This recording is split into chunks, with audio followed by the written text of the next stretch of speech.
Assalamualaikum warahmatullahi wabarakatuh.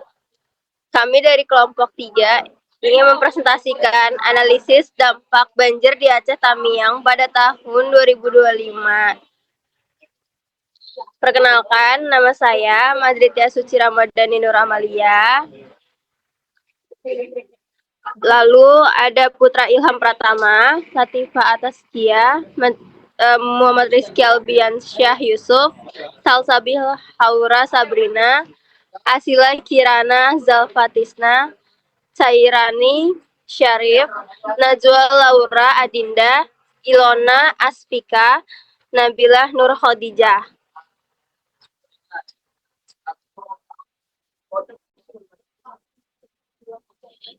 1.1 Latar belakang. Kabupaten Aceh Tamiang merupakan salah satu kabupaten di Provinsi Aceh yang terletak di bagian timur Pulau Sumatera dan berbatasan langsung dengan Sumatera Utara. Pada 26 November 2025, wilayah ini mengalami banjir bandang dan longsor akibat curah hujan tinggi yang berkepanjangan. Diperparah oleh kerusakan lingkungan seperti penebangan hutan dan alih fungsi lahan. Bencana tersebut menimbulkan krisis kemanusiaan berskala nasional dengan lebih dari 310.000 warga terdampak. Ratusan ribu mengungsi, kerusakan fasilitas publik, serta hilangnya beberapa desa akibat derasnya arus banjir. 1.2 Rumusan masalah. Isu yang dibahas dalam tulisan ini adalah 1. Faktor-faktor apa yang menyebabkan terjadinya banjir besar di Aceh Tamiang pada tahun 2025. 2. Bagaimana urutan kejadian dan perkembangan bencana banjir besar di Aceh Tamiang. 3. Dampak apa saja yang ditimbulkan oleh banjir terhadap berbagai aspek kehidupan di Aceh Tamiang. 4. Upaya penanganan dan saran kebijakan apa yang diperlukan untuk mencegah terulangnya bencana tersebut. Next.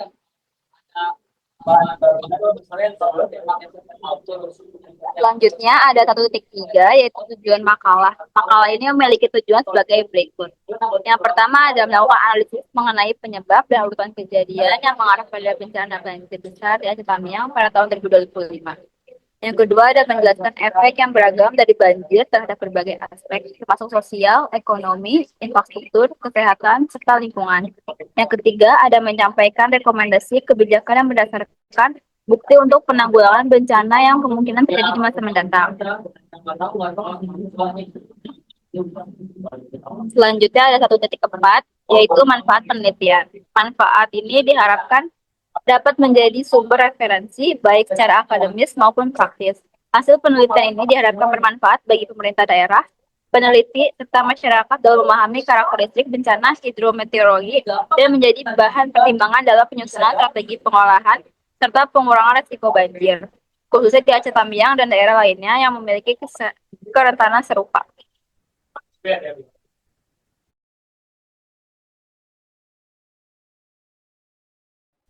Selanjutnya, tinjauan pustaka 2.1 Definisi dan karakteristik banjir bandang. Banjir bandang merupakan jenis banjir yang muncul secara mendadak dengan arus yang sangat deras, membawa material seperti tanah liat, batu, dan kayu. Tidak seperti banjir biasa yang berlangsung secara perlahan. Banjir bandang dapat menghantam suatu kawasan dalam waktu yang sangat singkat, yakni beberapa menit hingga beberapa jam, dan menyebabkan kerusakan yang lebih luas. Penyebab utama banjir bandang biasanya adalah hujan lebat yang terjadi dalam waktu singkat di daerah hulu, ditambah dengan kondisi lahan yang telah kehilangan kemampuan untuk menyerap air akibat penebangan hutan. Selanjutnya, 2.2 Hubungan deforestasi dan banjir. Hutan berperan penting dalam menyerap air hujan dan mengatur aliran sungai. Deforestasi menyebabkan berkurangnya kemampuan tanah menyerap air sehingga meningkatkan aliran permukaan, erosi, dan sedimentasi sungai yang dapat memicu banjir. Di Aceh, kehilangan sekitar 90.108 hektar hutan selama periode 2015 sampai 2024, semakin meningkatkan kerentanan wilayah terhadap bencana banjir.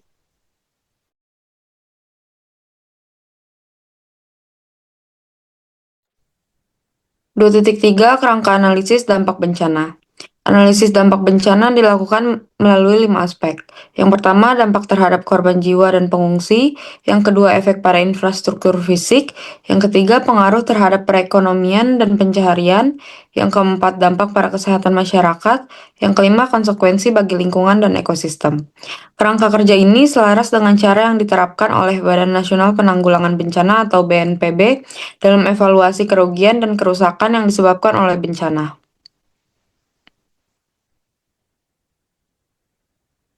Selanjutnya bab 3, penyebab dan kronologi bencana. Penyebab banjir. Aspek meteorologi. Banjir yang melanda Aceh Tamiang pada tahun 2025 disebabkan oleh hujan deras yang melebihi 150 mm dalam sehari yang terjadi selama beberapa hari berturutan.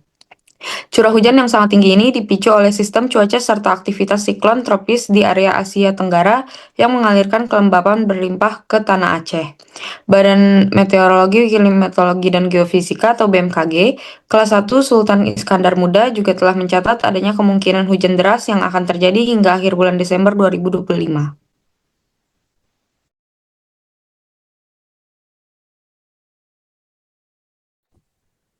Selanjutnya adalah aspek ekologis dan deforestasi.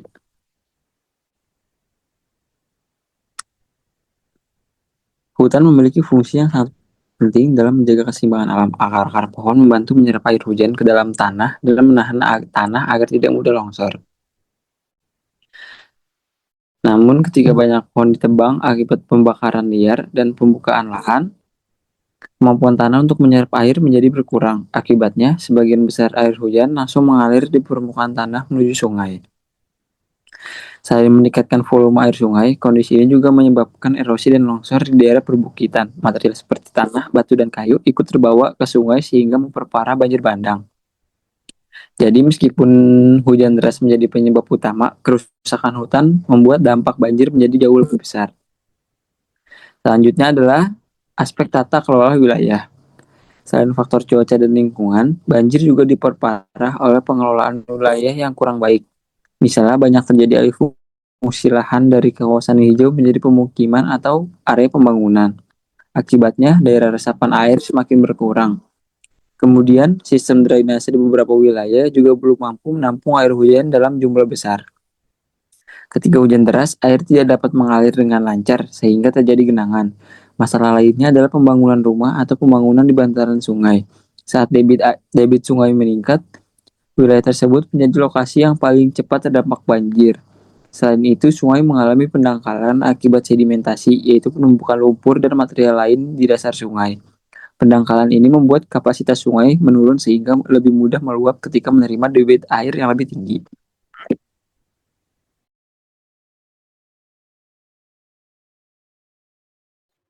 Selanjutnya ada 3.2 kronologi bencana. Fase awal, pada tanggal 26 sampai 28 November 2025, curah hujan ekstrim memicu banjir meluas yang berkembang menjadi banjir bandang dan tanah longsor. Fase kritis, awal Desember 2025, terjadi pemutusan total akses listrik, komunikasi, dan transportasi, menyebabkan desa-desa terisolasi. Selanjutnya, puncak bencana, tanggal 2 sampai 12 Desember 2025, dampak melampaui kapasitas daerah dengan lebih dari 310.000 warga terdampak. Presiden meninjau lokasi dengan angka pengungsi mencapai 208.163 jiwa dan 60 korban meninggal dunia. Selanjutnya ada pasca bencana 20 sampai akhir Desember 2025, ratusan sekolah rusak dan tim medis dikerahkan. Data final mencatat 101 korban jiwa serta beberapa desa di kecamatan segera dilaporkan hilang.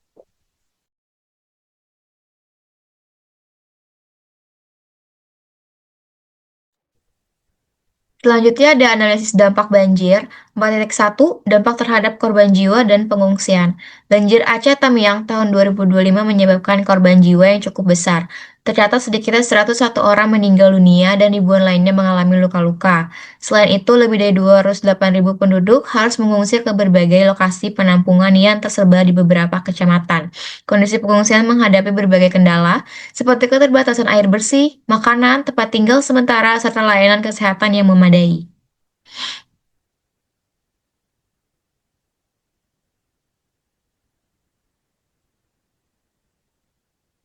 Selanjutnya 4.2, dampak pada sarana fisik.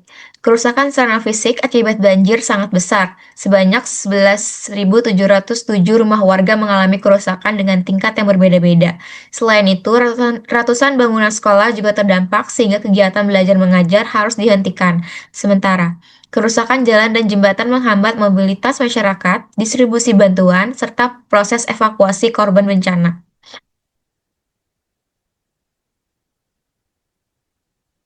Selanjutnya ada tabel kerusakan rumah warga di Aceh Tamiang. Yang pertama ada kategori rusak berat dengan jumlah unit 3.633 dengan persentase sebesar 31,03%. Yang kedua kategori rusak sedang dengan jumlah unit 1.912 dengan persentase 16,33%. Yang ketiga ada rusak ringan dengan jumlah unit 3.917 dengan persentase 33,46%.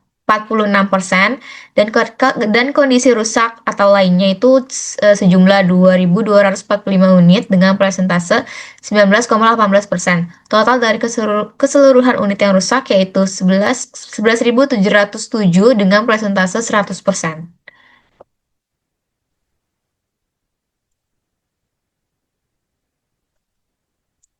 Selanjutnya, 4.3, efek ekonomi. Banjir mengakibatkan kerugian ekonomi yang signifikan bagi masyarakat Aceh Tamiang, serta sektor pertanian dan perkebunan mengalami gagal panen akibat lahan yang terendam air. Aktivitas perdagangan dan usaha masyarakat juga terganggu karena banyak toko dan tempat usaha yang rusak.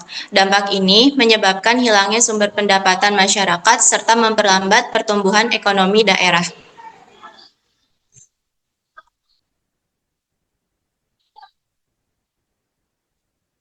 Selanjutnya, 4.4, pengaruh kesehatan masyarakat. Bencana banjir menyebabkan terganggunya pelayanan kesehatan karena banyak fasilitas kesehatan yang rusak dan sulit dijangkau. Kondisi pengungsian yang padat meningkatkan resiko penyebaran penyakit seperti diare, infeksi saluran pernapasan akut atau ISPA, dan penyakit kulit. Oleh karena itu, bantuan tenaga medis dan penyediaan obat-obatan menjadi sangat penting selama masa tanggap darurat.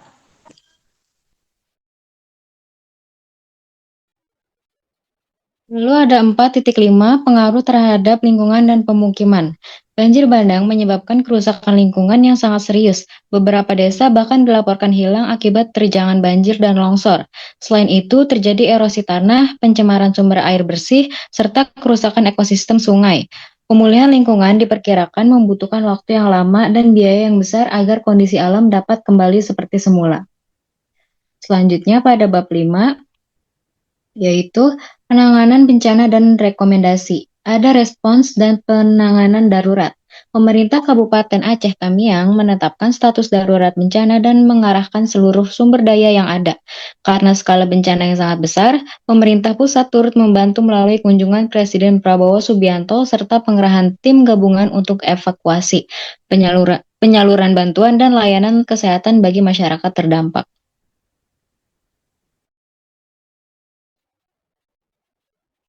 Selanjutnya 5.2, rekomendasi kebijakan. 5.2.1, restorasi ekologis dan pengelolaan hutan. Pencegahan banjir dapat dilakukan dengan sementara pembukaan lahan baru, menindak tegas penebangan liar, dan membatasi pembangunan jalan menuju kawasan hutan untuk menjaga kelestarian lingkungan.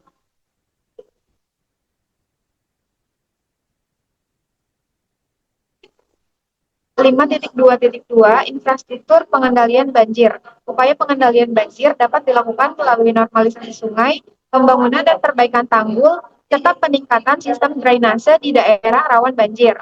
5.2.3, sistem peringatan dini dan kesiapsiagaan. Upaya mitigasi banjir dapat dilakukan dengan membangun sistem peringatan dini, meningkatkan edukasi kesiapsiagaan masyarakat, serta menyusun rencana darurat yang terintegrasi dari tingkat kabupaten hingga desa.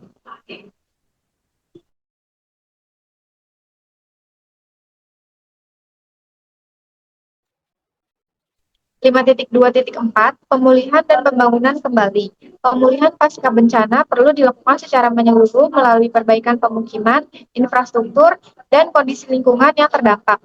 Selain itu, masyarakat yang tinggal di daerah rawan banjir dan bantaran sungai perlu direlokasi ke lokasi yang lebih aman untuk mengurangi resiko bencana di masa depan. Pemerintah juga perlu memberikan bantuan dana serta pendampingan kepada petani dan pelaku usaha yang kehilangan sumber penghasilan agar kegiatan ekonomi masyarakat dapat kembali pulih.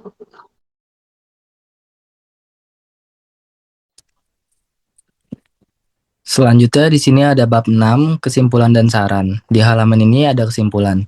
Banjir besar yang terjadi di Aceh Tamiang pada akhir November hingga Desember 2025 merupakan bencana yang disebabkan oleh kombinasi faktor alam dan kerusakan lingkungan.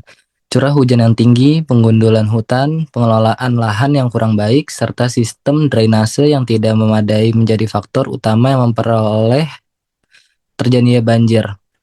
Bencana ini menimbulkan dampak yang luas baik dari segi sosial maupun ekonomi, seperti korban jiwa, pengungsian, kerusakan rumah dan fasilitas umum, serta terganggunya aktivitas pertanian, perkebunan, dan perdagangan.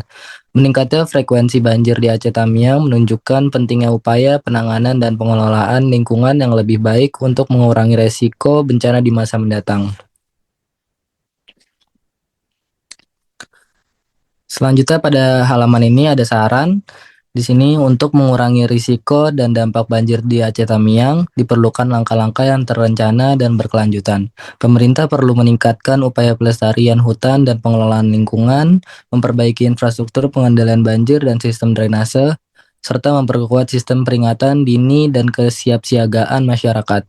Selain itu, pemulihan pasca bencana harus disertai dengan dukungan terhadap kondisi sosial dan ekonomi masyarakat terdampak. Kerja sama antara pemerintah, akademisi, organisasi masyarakat, dan masyarakat setempat juga perlu ditingkatkan agar upaya mitigasi dan penggulungan banjir dapat berjalan secara efektif dan berkelanjutan. Sekian dari presentasi kami kelompok 3. Mohon maaf jika ada kekurangan ataupun salah kata. Sekian dari saya ucapkan terima kasih. Wassalamualaikum warahmatullahi wabarakatuh.